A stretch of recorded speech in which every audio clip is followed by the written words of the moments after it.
Welcome to our channel chemical concept with NS.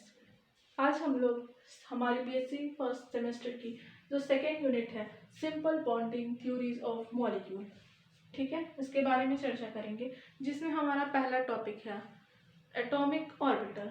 ठीक है, अब एटॉमिक ऑर्बिटल से पहले हमारा क्वेश्चन उठता है कि ऑर्बिटल क्या होते हैं।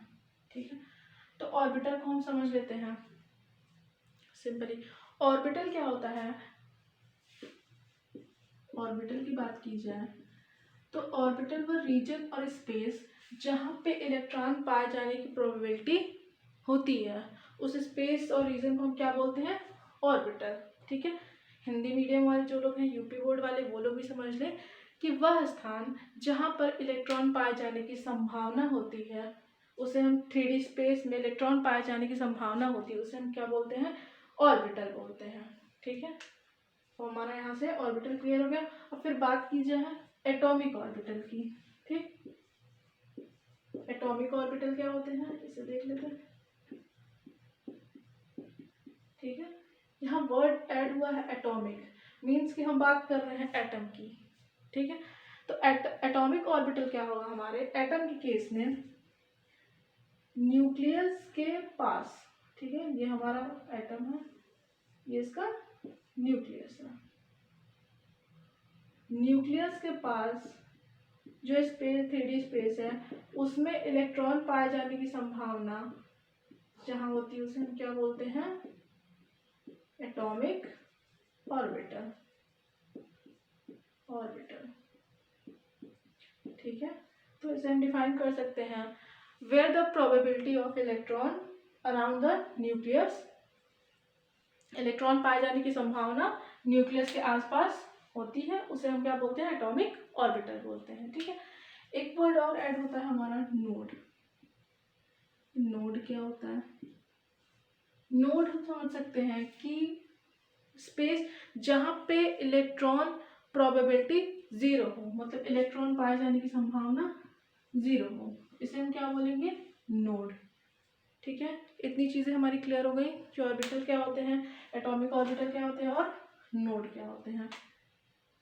ठीक, इसके इस टॉपिक के 3 टॉपिक हम लोग डिस्कस कर रहे हैं, इसके नोट्स के लिए आप लोग डिस्क्रिप्शन में चेक कर लीजिएगा। ठीक है, फिर हम लोग बात करते हैं, अभी हम लोगों ने देखा एटॉमिक ऑर्बिटल क्या होते हैं। अब ये एटॉमिक ऑर्बिटल 4 टाइप्स के होते हैं। ठीक है, इनके बारे में हम लोग एक एक करके देखेंगे कि ऑर्बिटल कैसे होते हैं, इनका शेप क्या होता है। ठीक है, हमारा जो फर्स्ट ऑर्बिटल है जिसे हम बोलते हैं एस ऑर्बिटल, सेकेंड है पी ऑर्बिटल, एंड थर्ड है हमारा डी ऑर्बिटल, फोर्थ है हमारा एफ ऑर्बिटल। आज के इस लेक्चर में हम लोग बस 2 ऑर्बिटल के बारे में चर्चा करेंगे, नेक्स्ट लेक्चर में बाकी 2 के बारे में हम लोग चर्चा करेंगे। तो फर्स्ट हम देख लेते हैं हमारा जो एस ऑर्बिटल होता है, इसकी हम बात करते हैं। हम कहते हैं एस ऑर्बिटल जो होता है, इसका शेप क्या होता है, स्फेरिकल होता है। ठीक है, हम लोगों ने पहले हम इसे इरेज कर देते हैं क्योंकि हम इसकी बात नेक्स्ट लेक्चर में करने वाले हैं। हम लोग एस को समझते हैं यहाँ पे पहले। ठीक, हम एस की एन की वैल्यू क्या हो जाएगी 1, एल इज इक्वल टू 0। ठीक है, m is equal to 0, m की वैल्यू 1 आ रही है, मीन्स 1 वैल्यू 1 ओरिएंटेशन। ठीक है, मतलब कि एस ऑर्बिटल में जो इलेक्ट्रॉन पाए जाने की प्रोबेबिलिटी होगी वो एक्सिस है। ठीक है, ये एक्सिस है, एक्सिस के अराउंड इक्वली पाए जाएंगे। ठीक है, स्फेरिकली, इसलिए इनका जो शेप होता है, इलेक्ट्रॉन पाए जाते हैं उसके अकॉर्डिंग ही हम बनाते हैं, तो इसका जो शेप हो जाएगा हमारा स्फेरिकल हो जाएगा।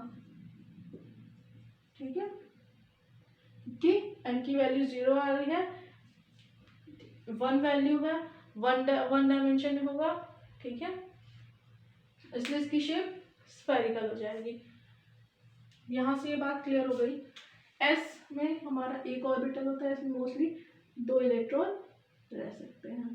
ठीक, एस यहाँ से क्लियर है। अब हम पी पे आते हैं, पी की हम बात करते हैं। p ऑर्बिटल की बात कीजिए। अब हमारे p ऑर्बिटल में हम देखते हैं कि n की वैल्यू क्या हो जाएगी, यहाँ पे n की वैल्यू हो जाएगी 2, तो l की वैल्यू हो जाएगी 1। कैसे, l is equal to n minus 1, ठीक है।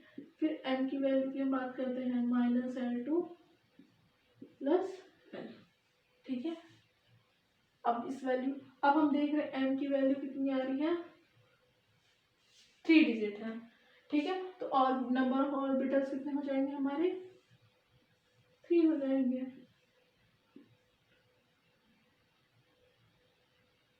ठीक है। अब देखिए इन ऑर्बिटल्स को हम बोल सकते हैं px, py and third pz। px, py, pz क्यों बोलते हैं, ठीक। ये हमारा एक्सिस है, ये तो सभी को पता होगा, ठीक है। एक्स एंड वाई की बात करते हैं। इसमें क्या होता है, हमारे जो इलेक्ट्रॉन पाए जाने की प्रोबेबिलिटी एक्स एक्सिस के अधिक होती है, तो इस ऑर्बिटल को हम क्या बोलते हैं, पी एक्स, ठीक है। अब यही सेम कंडीशन अगर हम देखें,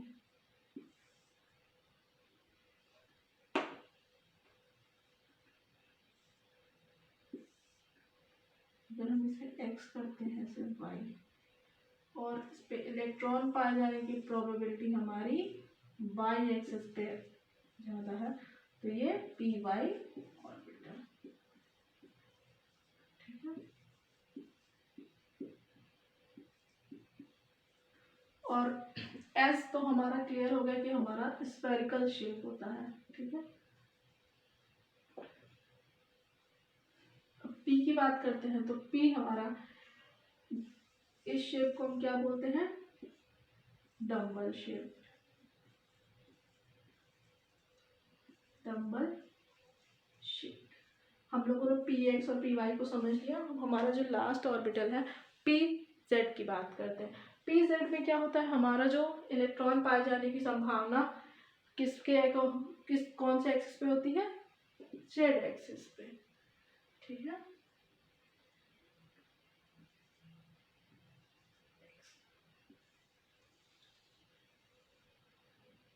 ये हमारा हो गया पी जेड, ठीक। ये तो हमारी थी बीएससी फर्स्ट सेमेस्टर में सेकेंड यूनिट में जो है हमारे बस थोड़े से एटॉमिक ऑर्बिटल्स के बारे में चर्चा करना था, ठीक है, जिसमें हम नॉर्मली शेप को देख लेंगे कि हमारे शेप क्या होते हैं।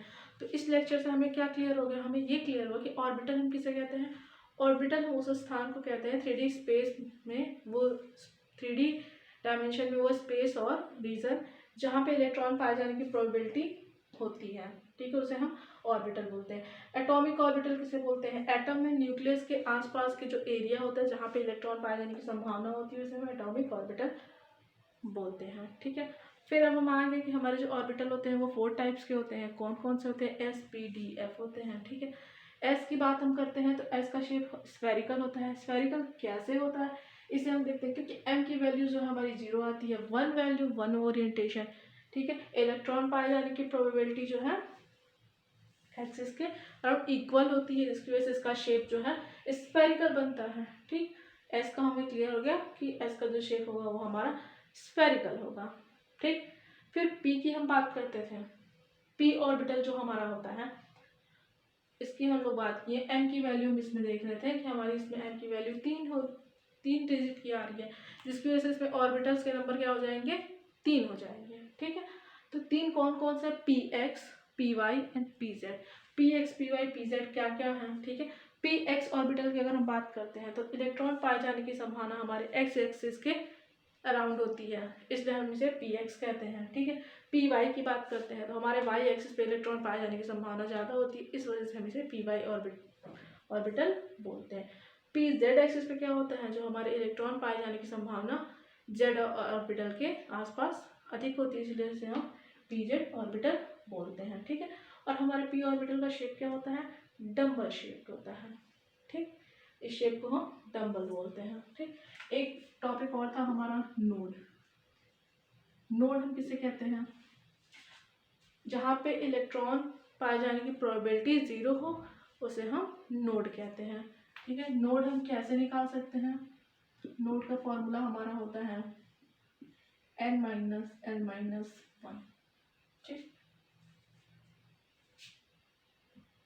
अगर हम नोड निकालने के लिए हम यहाँ पे 2s की बात करते हैं तो हमारे नोड 2 1 0 -1। ठीक है, यहाँ पे हमारी आ जाएगी वैल्यू 1। ठीक, तो 2s में नोड हमारा 1 पाया जाता है। 2s हमारा, ठीक है, 2s, इसमें हमारा नोड क्या है? ये इलेक्ट्रॉन यहाँ पाए जा रहे हैं।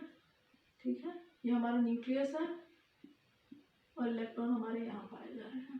तो ये वैल्यू यहाँ पे इलेक्ट्रॉन पाए जाने की संभावना 0 होगी, जिसे हम क्या बोलते हैं? नोड। 2s में नोड की संख्या कितनी होगी? 1।